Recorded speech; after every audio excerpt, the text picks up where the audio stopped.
enough of that. Story time. So, flashback to the summer. This was about July 5th, I want to say. I may not be remembering the date properly because the summer is all a blur. I spent a lot of it at bars trying to pick up women to learn skills to pick up a classmate so I could get someone to practice physical exams on for third year. But turns out I don't need to do that. Turns out you barely practice doing physical exams outside the clinic, so moot point. Anyway, fast forward, I'm coming into New York City. Staying at my family's apartment over on in Soho, right near right in the Silver Towers, and I decide, you know what? I feel like going out tonight. I want to practice my game, learn how to pick up chicks. So I go solo. My sister and her friends were going out, and I kind of hung around to see if they would invite me, but they didn't. Jerks. So anyway, I ended up going out. I ended up going to Wicked Willie's, over in Soho, NYU's campus, and it's like the trashy NYU bar where all the undergrads get wasted. Half are using fake IDs, In fact, when I stopped in, there was two girls, one of whom's ID was being rejected.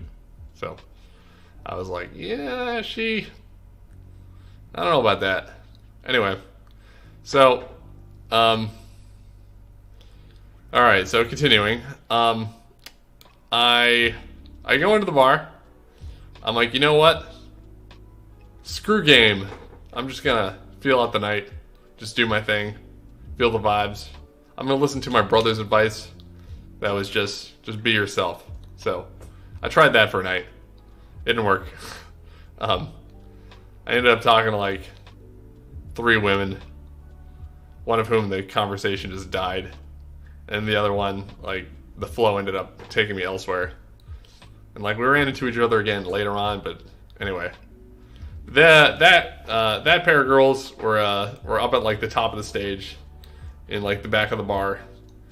And I'm just jamming.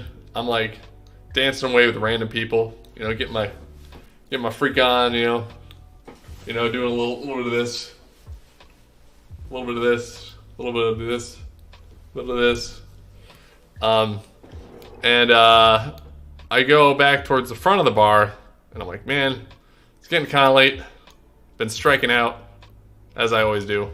Well, almost always do. Another story for that one later.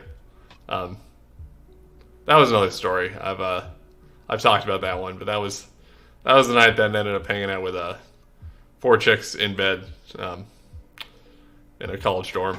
So it's because I needed to charge my phone, and I needed a place to charge my phone before to get back to my apartment. So anyway, neither here nor there. Bragging rights.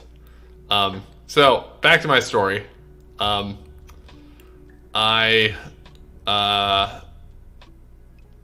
hear over the speaker, security to the back, and I'm like, I got 2 options. One, I just walk out the door, be like, fuck trouble, fuck the news. I'm just gonna go look out for myself.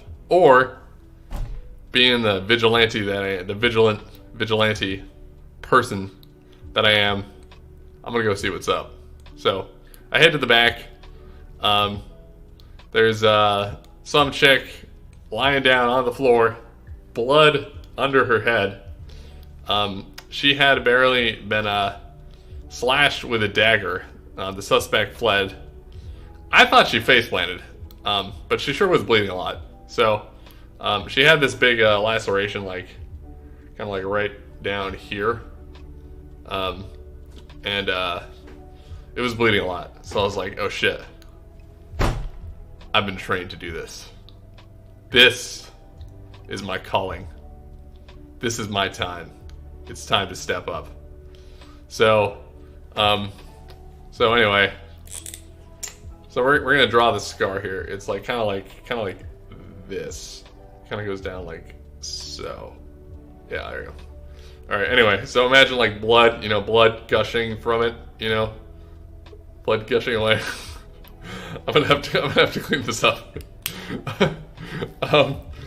Anyway, so I'm gonna have to take a break to clean my face up. People are gonna comment to this clip and wonder what the hell is there Mark doing on my face. Anyway, back to the story. So there's blood gushing from her face. What's the first step that you do? What's the first step? What's the first step? Step up. All right. Well, step one: call 911. People didn't think to do that. Sorry, that was my bell for the break. But we'll just finish up this story. So step one: call 911. People didn't think to do that, but they ended up using my phone, and I let the other guy talk on it because he was like, "I don't want to talk." I was like, "It's all you."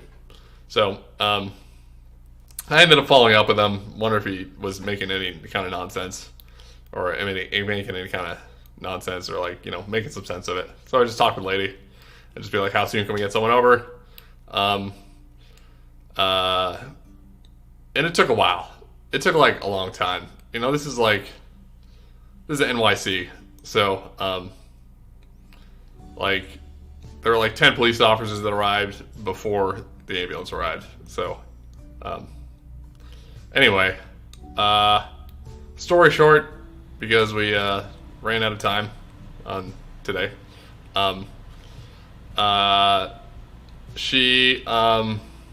We did two things. So the reason why I bring this up was because while reading about preparing for my test tomorrow, I read that if you elevate the legs, you raise the preload to the heart.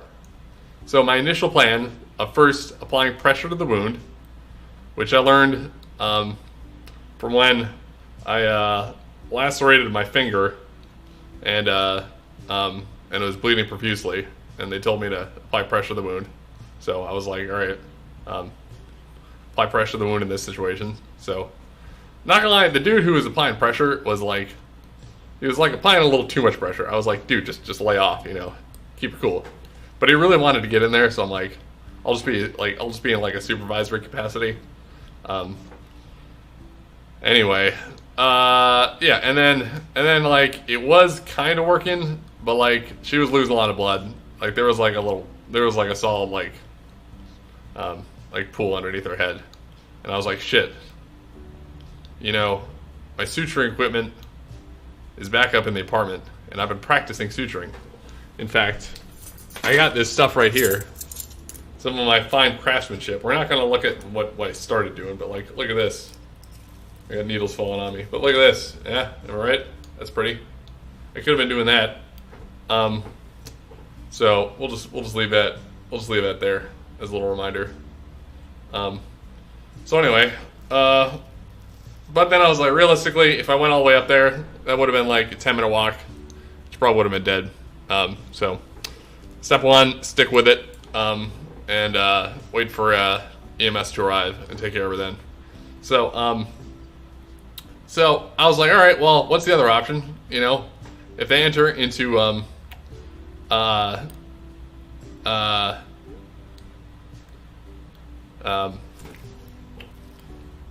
if they enter into what's the word? Come on, guys. I'm trying to lob one up for you so you can. All right, well, hypovolemic shock or hemorrhagic shock. She would have been bad news bears, decreased perfusion to the tissue, would have been dead zone. I think it's a really high cause of traumatic death in EMS, so you bleed out. So anyway, my suggestion, which I hadn't really heard before, but I was like, I paid attention during cardiac physiology, and I was like, you only have so much blood, so if you just raise the legs, you can increase preload back to the heart. Boom. Boom, baby. So, increased perfusion, so on and so forth. So we tried that. And, not gonna lie, the article that was written about the situation got the gender of the victim wrong. They had the right time, the right place. They talked about a slash, but they said it was a guy. And I was like, yo, this guy was wearing a skirt. And like, was like crying and like, definitely was a woman. So I vouch for that. So I don't know what that article was covering, but didn't mention anything about Good Samaritans. You know, it would have been nice.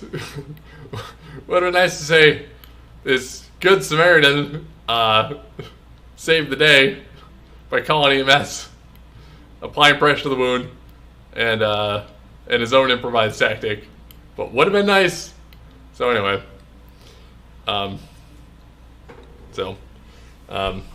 moral of the story is, don't worry about getting sued if you are, if you have been trained to address something like this, which I have been.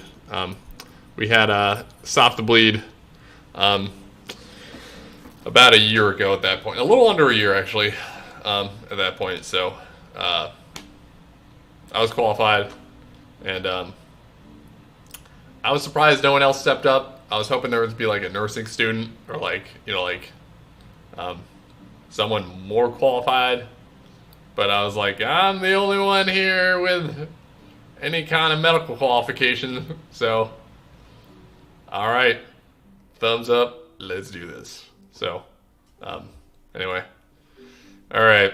I'm just going to cap the clip. All right.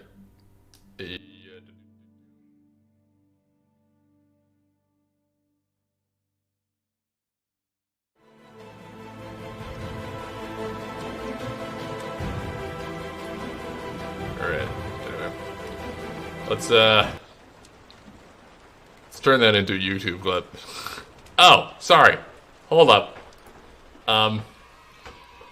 There was one little thing I did want to bring up. I wanted to bring this up the first time I wanted to make this clip, but I just never got around to making the clip. Which is that somebody brought out their phone during this thing, and like, I'm hoping it was to get a better look, even though like you could clearly see the wound, but like, don't make a TikTok when like there's someone bleeding on the floor, okay? That can wait after until you got your study stream and you got luxury of time to sit back, reflect, and save the day, figuratively. Don't make a TikTok, okay? There's a time and place for that. And that time is when you're with your little dog named Brutus, who's adorable. Lives over in Connecticut. And he's all over my TikTok. So please, don't do that, okay? So, I just wanted to take her phone right out of her hand and arrest her for obstruction of justice.